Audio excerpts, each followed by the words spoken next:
Hello दोस्तों, स्वागत है आप सभी का आपके अपने चैनल कहानी सुनो में। हर बार की तरह एक रुचिकर और मार्मिक कहानी लेकर आई हूँ आज आपके लिए। जैसी करनी वैसी भरनी, बूढ़ी माँ की दर्द भरी कहानी। कहानी सुनकर आप सच में यकीन नहीं कर पाएंगे कि एक परिवार में किसी घर में ऐसा भी हो सकता है। दिल को दर्द से भर देगी ये कहानी। तो चलिए आइए शुरू करते हैं अपनी आज की कहानी। सरस्वती भूख से परेशान हो गई थी। सुबह से मालती ने उसको खाने के लिए कुछ भी नहीं दिया, क्योंकि सुबह नाश्ते में उसने आलू के पराठे बनाए थे और अब वह भी ख़त्म हो गए थे। इसलिए सरस्वती दोपहर के खाने की राह देख रही थी। पर मालती ने सुबह पेट भर के नाश्ता किया था, इसलिए वो दोपहर का खाना नहीं बनाने वाली थी। अत्यंत भूख से परेशान हो रही सरस्वती मालती के पास गई और बोली, बहू मुझे बहुत ज़ोरों की भूख लगी है, खाने के लिए कुछ भी दे दो। सरस्वती का कहना सुनकर मालती मुंह टेढ़ा करके बोली, दिन भर सिर्फ आपको भूख ही लगती है, दूसरा तो कुछ भी काम नहीं आता आपको। उस टेबल पर चने रखे हैं, वही खाकर पानी पीकर सो जाओ। आज मैं दोपहर को अपनी फ्रेंड के साथ बाहर जा रही हूँ, इसलिए खाना तो रात को ही बनाऊंगी। यह सुन के सरस्वती का मन उदास हो गया।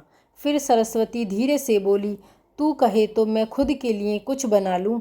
मालती गुस्से से बोली, एक व्यक्ति के लिए खाना बनाओगी क्या आप? सोचकर मालती किचन में चली गई और उसने फ्रिज में रखे हुए बासी चावल निकाले।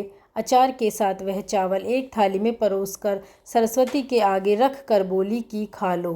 ऐसा कहकर पर्स लेकर मालती घर के बाहर चली गई। चावल फ्रिज में रखे थे तभी भी वह खराब हो गए थे, उनसे गंदी बदबू आ रही थी। सरस्वती ने गुस्से से वह चावल डस्टबिन में डाल दिए और किचन में जाकर उसने दाल चावल निकाल कर अपने लिए गरम गरम खिचड़ी पकाई और पुदीने की चटनी के साथ खाई और सब बर्तन घिस कर किचन साफ़ किया। चुपके से अपने रूम में जाकर सो गई। मालती ने भले ही खाना पकाने से मना किया था, पर यह घर उसका भी था और वह खुद का खाना खुद बना सकती है।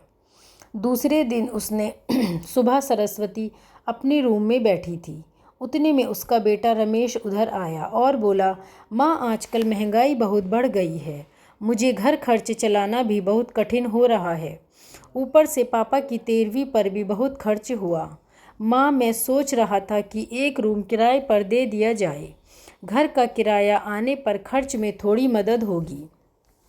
सरस्वती बोली, बेटा तुझे जो ठीक लगेगा तू वही कर। उसके बाद रमेश गला साफ करते हुए बोला, माँ तेरा रूम खाली कर दे और नीचे के छोटे रूम में शिफ्ट हो जा। उस छोटे रूम में टॉयलेट और बाथरूम नहीं है तो उसे कोई किराए पर नहीं लेगा। सरस्वती चौंक गई और बोली, वह रूम छोटा है और वो तो स्टोर रूम है, मैं उधर रहूँगी तो टॉयलेट बाथरूम कैसे जाऊंगी? रमेश बोला, माँ तू आंगन के टॉयलेट में जाया कर, तू तो घर में ही रहती है। जिसको हम रूम किराए पर देने वाले हैं उसको तो सारी सुख सुविधाएं तो चाहिए।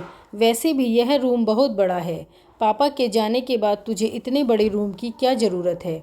सरस्वती कुछ क्षण शांत रही और सोचने के बाद बोली, टेरेस पर जो रूम है वह भी हम किराए पर दे सकते हैं, उस रूम में सब सुख सुविधा हैं।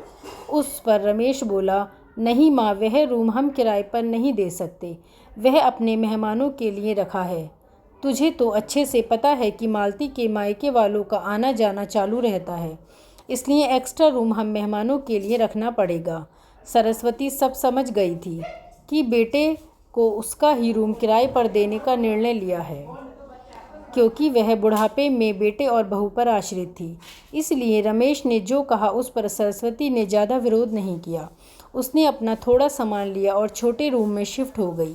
उधर पुराने छोटे रूम में उसका जी घुट रहा था, तब भी वह उस रूम में दिन काट रही थी। नया किराएदार आया था, सब पहले जैसा चल रहा था।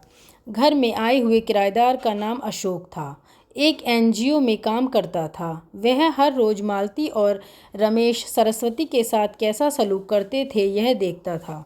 वह देखकर उसको बहुत बुरा लगता था। धीरे धीरे सरस्वती अशोक को अपने बेटे जैसा मानने लगी। अशोक भी आते जाते सरस्वती का हाल पूछा करता और उसका ख्याल रखता। रमेश और मालती को सरस्वती से कुछ लेना देना नहीं था। मालती बचा हुआ खाना उसके थाली में रख कर जाती और बेटा तो उसकी तरफ देखता भी नहीं। सरस्वती तो पहले ही समझ चुकी थी कि उसका बेटा अब पहले जैसा नहीं रहा, वह बदल गया है। फिर भी वो आंखें बंद करके किसी पालतू पशु जैसी उस घर में रहती थी, क्योंकि बुढ़ापे में उसको दूसरा किसी का सहारा नहीं था। रोटी के 2 टुकड़ों के लिए उसको उनके सहारे रहना पड़ता था। कभी कभी सरस्वती को बहुत रोना आता था। सरस्वती अशोक को अपने मन की बात बताने लगी। उनके पति की मौत बेटे की लापरवाही की वजह से हुई थी, पर वो ज़्यादा नहीं बोल पा रही थी। जब पति काम पर जाते थे तब घर में हम दोनों को बहुत मान सम्मान मिलता था। जब हम काम करने में असमर्थ हो गए तब रमेश को उन्होंने घर खर्च में मदद किया कर ऐसा कहा। यह बात रमेश के मन को बहुत बुरी लगी। जब तक पति घर चला रहे थे रमेश अपने सब पैसे बचा लिया करता था, पर अब शर्म से और मजबूरी में उसको घर खर्च चलाना पड़ रहा था। धीरे धीरे माँ बाप का खर्च उसको बोझ लग रहा था, लेकिन वह स्पष्ट रूप से कुछ भी नहीं कह सकता था। इस बीच पति का स्वास्थ्य बहुत बिगड़ गया और वह चल बसे। डॉक्टर के पास जाने के लिए पता चला कि उनको निमोनिया हुआ था। डॉक्टर थोड़ी महंगी दवाई लिख कर देते थे, तो रमेश पैसे बचाने के लिए आधी दवाई लेकर आता था। शुरू में पति का स्वास्थ्य सुधर गया, तब रमेश ने उनकी गोलियां औषधि बंद कर दी थीं। पति भी इन चीज़ों पर कभी ध्यान नहीं देते थे, लेकिन एक रात उन्हें सांस लेने में बहुत परेशानी हुई।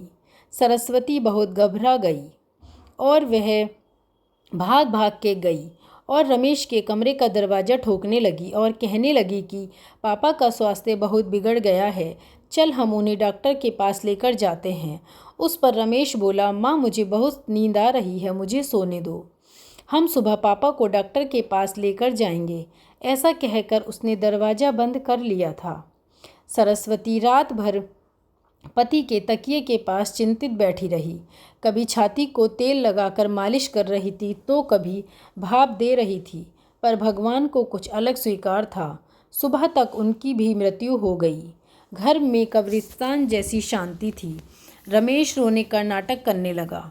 मालती तो ऐसे रो रही थी कि जैसे उसको वास्तव में ससुर चले गए इस बात का बहुत बड़ा दुख हो रहा है। सबसे ज़्यादा धक्का लगा सिर्फ सरस्वती को, पर वह कुछ बोल नहीं पा रही थी। सरस्वती की आंखों से अश्रु आ रहे थे और उसके होंठ थर थर काँप रहे थे, जैसे कि वो कहना चाहती हो कि अब ये रोने का नाटक क्यों कर रहे हो, मेरे पति की मौत के आप दोनों जवाबदार हो। पर वह कुछ बोल नहीं पाई। क्रियाक्रम कर दिया गया। एक दिन उनका किराएदार अशोक उनके पास आया और सरस्वती को कुछ बातें उसने समझाईं। वह बातें सुनकर सरस्वती की आंखों में एक नई उम्मीद जागी। दूसरे दिन सुबह सरस्वती मालती और रमेश के पास आई और बोली, मुझे तुम दोनों से बहुत ज़रूरी बात करनी है। मुझे ऐसा लग रहा है कि तुम दोनों को मेरे साथ रहने से प्रॉब्लम है, इसलिए मैंने सोचा है कि मैं वृद्धाश्रम में रहूंगी। सरस्वती का कहना सुनकर मालती बहुत खुश हो गई। रमेश ने थोड़ी दुखी होने का नाटक किया। फिर थोड़ी देर में सरस्वती ने उन दोनों के चेहरे के हाव भाव देखे और बोली, रमेश तुझे दुखी होने की ज़रूरत नहीं है और मालती तुझे इतना खुश होने की ज़रूरत नहीं है। पहले मेरी सब बातें सुन लो। और सरस्वती हंसकर बोली, यह बातें सच्ची है कि वृद्धाश्रम में मैं रहूंगी, पर मैं इस घर से कहीं नहीं जाऊंगी। मैं इस घर को ही वृद्धाश्रम बनाऊंगी। अब यहाँ तुम्हारे जैसे स्वार्थी बेटे और बहू यहाँ नहीं रहेंगे। मेरे जैसे बूढ़े लोग यहाँ रहेंगे। ये मेरा आखिरी निर्णय है। यह सुनकर रमेश और मालती दोनों ही चौंक गए। रमेश और मालती एक दूसरे की तरफ देखने लगे। उन दोनों ने सोचा कि सरस्वती घर छोड़कर चली जाएगी तो वह दोनों खुशी से रहेंगे। उनको लगा था कि अब उनको सरस्वती की जवाबदारी लेनी नहीं पड़ेगी, उसका ख्याल नहीं रखना पड़ेगा। पर इधर तो सब उल्टा हो गया। सरस्वती का कहना सुनकर रमेश गुस्से से बोला, माँ तेरा दिमाग तो ठीक है ना? तू घर को वृद्धाश्रम कैसे बनाएगी? इस घर पर मेरा भी अधिकार है। तू भूल रहा है बेटा, अभी तक ये घर मेरे ही नाम पर है। सरस्वती गुस्से से बोली। तुम दोनों ने मुझे बहुत परेशान किया है, छोटी छोटी बातों पर मेरा अपमान किया है, बीमारी के वक्त भी मुझ पर ध्यान नहीं दिया, खाने पीने के लिए मुझे बहुत तरसाया है। तेरे पिताजी भी मुझे छोड़कर चले गए। अगर मैंने कठोर निर्णय नहीं लिया तो मेरा भी वही हाल होगा जो तुम्हारे पापा का हुआ था। इसलिए मैंने सोचा कि बेटे के झूठे प्यार के जाल में फंसने से अच्छा मैं अपने बारे में सोचूं। रमेश घुटनों पर आकर बोलने लगा, माँ मुझे माफ़ कर दे, हम दोनों तेरा अच्छे से ख्याल रखेंगे, तेरा कभी भी अपमान नहीं करेंगे, पर तू इस घर को वृद्धा आश्रम मत बना। माँ थोड़ा सोच कर तो देख हमारा क्या होगा। सरस्वती ऊंची आवाज़ में बोली, मैंने और तेरे पापा ने तुझे अच्छे संस्कार दिए, फिर भी तूने सिर्फ तेरे परिवार के बारे में सोचा, हमारा नहीं। फिर मैं तेरा कैसे सोचूं? तू तेरे परिवार का सोच, मेरी चिंता मत कर और जल्दी यह घर छोड़कर चला जा, क्योंकि अब इस घर में अच्छे लोग आ रहे हैं। इतना कहकर सरस्वती अपने रूम में चली गई। रमेश और मालती शांत सरस्वती को जाते हुए देखते रह गए। सरस्वती ने अपने जैसे बूढ़े लोगों को उसके घर में आश्रय दिया। अशोक की मदद से वृद्धा आश्रम अच्छे से चलने लगा। दोस्तों, आजकल के लड़कों ने बूढ़े लोगों के साथ गैर व्यवहार किया तो बूढ़े लोगों को भी कठोर निर्णय लेना पड़ेगा। धन्यवाद मित्रों। उम्मीद है आपको ये कहानी बहुत ही अच्छी लगी होगी। आपको कहानी अच्छी लगी हो तो इसे लाइक और शेयर अवश्य करें। अपने घर में रह रहे बड़े बूढ़ों का सम्मान करें, उनका आदर करें। उनके साथ रहने में हमें कोई परेशानी नहीं है, वे हमारे बड़े हैं। धन्यवाद दोस्तों।